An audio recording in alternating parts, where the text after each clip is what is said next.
A Lantern, Chapter 15. There was a great deal of suffering among the settlers. It was extremely cold. The government issued flour and beans and some army clothes left over from war days. A supply came to the Lutz store, and Will took advantage of the offer of the flour, but only after some protest of pride. "I don't want to, Abby. Like beggars."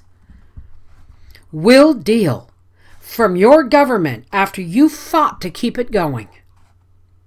In the Lutz store, one day later, Abby met Mrs. Tomlinson from Poor Man's Hollow. She had on one of the blue army coats and a pair of men's coarse army shoes.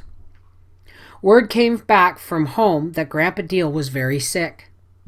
The disease which had caused his arm's amputation had broken out again. A few weeks later in the winter, Grandpa Lutz, Henry's and Oscar's old father, died. Homesick for the neat Michigan farm and sight of lake water, uncomplaining, gently, he died. And once more the settlers stood around an irregular hole in the ground on the Lutz knoll of land where little Dan lay. With scarcely a fortnight's passing, a letter came from Louise Deal telling of Grandpa Deal's death, too. In a winter of intense cold, little to eat, a dubious outlook for the future, and worry of Abby's pregnancy, the news of kind Grandpa Deal's death seemed too much to bear. "I sat by his bed and Ma was mending stockings over by the window where the light was," Louise wrote. Yes, Grandma Deal would not want to be wasting any of the daylight, thought Abby, as she read with tear-dimmed eyes. He said, "Sis, you know how he sometimes called me that? Sis, how do you reckon it'll be? All gold and wings and harps and pearly gates? No meadows and lane rows and maple sap running, and honey locusts and young corn growing, and no jokes?" I told him I didn't know. And then, in a little while, he nodded his head over to where Ma was sitting and said, "Sis, it'll be mighty lonesome sitting around waiting for her." And when I looked at him again, he was dead. Abby could not see the rest of the letter for the tears. She had loved Will's old father. The winter seemed nothing but snow and cold, trouble and misery. Only the children were happy. Too young to sense the desperate straits of the family, they played joyfully through the winter and worked cheerfully at the little tasks assigned them. It was cold and rainy through March and part of April, and then spring came. Spring on the prairie, with the teal flying out over the coarse grass, with the willow and the cottonwood and the elders over by Stove Creek bursting into green joyousness, with Sweet William and blue phlox, mousetail and wild indigo nosing up through the sod, with the odor of loam and subsoil coming over the low-rolling hills on the wings of every breeze, with the white clouds scudding low with the wind, and with hope which springs eternal.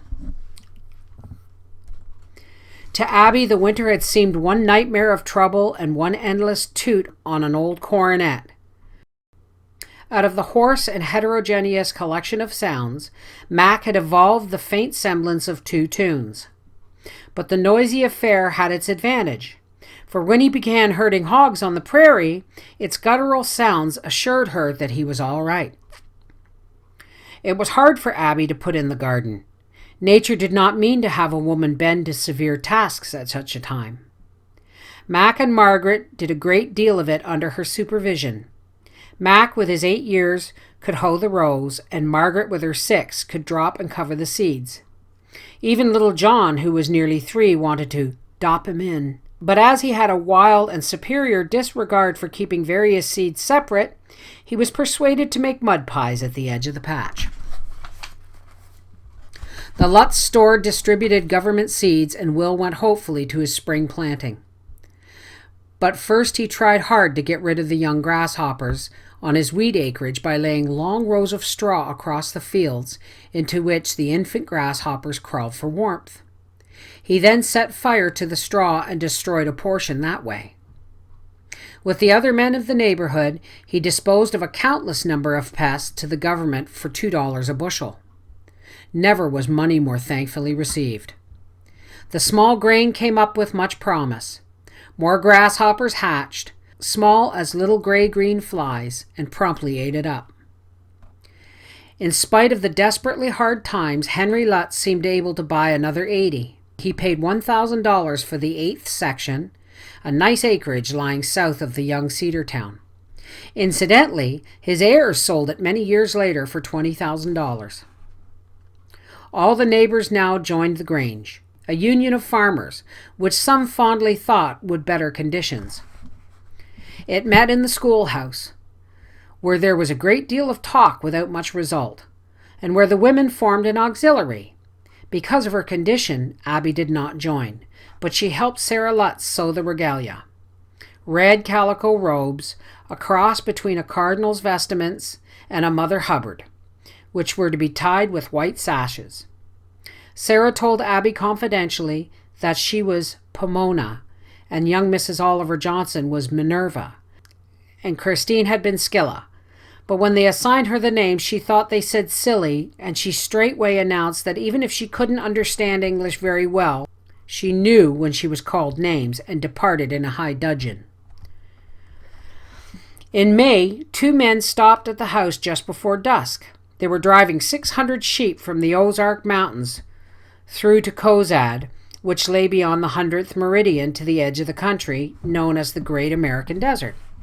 They were fine, upstanding fellows in their early 20s, the nephew of the editor of the Boston Transcript, and a chum. The uncle had just died the previous December and left the nephew $500. With an equal amount of money, the friend had joined him and formed a partnership. Besides the sheep, their chattels seemed to consist of a wagon, 3 small horses, a coffee pot, and a skillet. They made camp for the night a little to the north and east of the deal place, taking from the wagon a collapsible corral consisting of yards and yards of muslin, one end of which they tied to the wagon wheel, and then used stakes driven into the ground for temporary fence posts around which to wrap the muslin. After the children were in bed, the young fellows came to the house and talked with Will, but Abby stayed in the bedroom. The next morning, they went on to add their fine young courage and energy to the building of the state. Only a few mornings later, Abby sent Margaret out with the old dog to call Will in from the field and told Mac to take John up to Reinmuller's. When Will came hurriedly in, he unhitched, threw a saddle on Old Bird, and rode over to Dr. Hornby. Sarah Lutz came riding out with the doctor in his cart, and Christine came down too. The baby was born in the afternoon. Abby, relaxing, was filled with that age-old gratitude that her ordeal was over.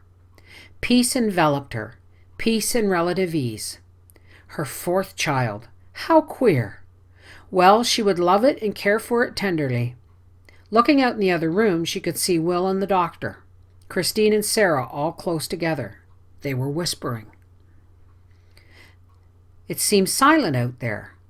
Too silent. A whispering silence. A great fright seized her, so that she raised herself up and called sharply, "Will!" Will turned and came quickly into the bedroom. "What's the matter, Will? I can tell there's something the matter." Will took Abby's hand. "It was a little son, Abby." "Was? Will, not. He didn't live, Abby girl." "Oh, no, no!" She broke into wild sobbing. "Oh, God, not that. He's all right, Will. Go see if he isn't all right. My babies are always all right." But when Will did not go and only tried to quiet her, she had to believe it. She was inconsolable.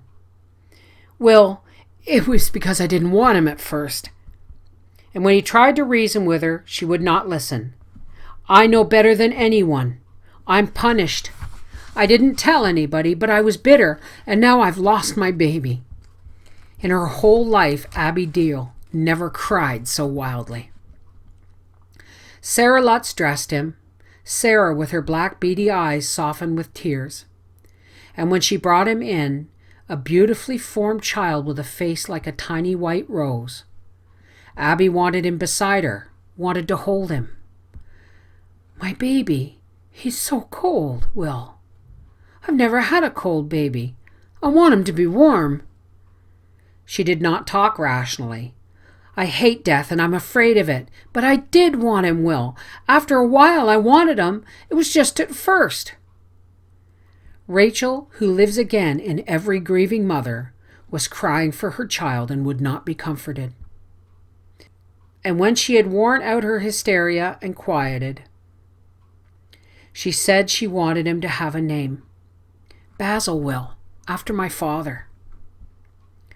Sarah came in and smoothed her hair, talked to her gently, and they said they were going to take him over and put him by Denny and Grandpa Lutz. Ugh, Christine came in and clucked her sympathy. A boy, too. With the land he should help. Abby turned her face to the wall. Christine had no finer feelings. She lay and thought of her sister Janet and her dead baby. She could hear the faint pound of a hammer out in the barn. Every hammer stroke hit her heart.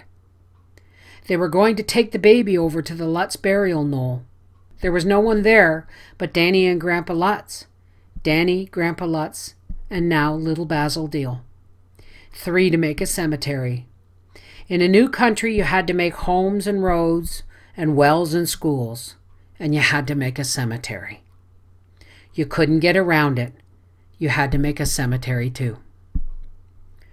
She lay there and thought of the knoll and the prairie grass and the low picket fence against which tumbleweeds piled, where the blackbirds wheeled and the sun beat down and the wind blew. She hated the bareness of it.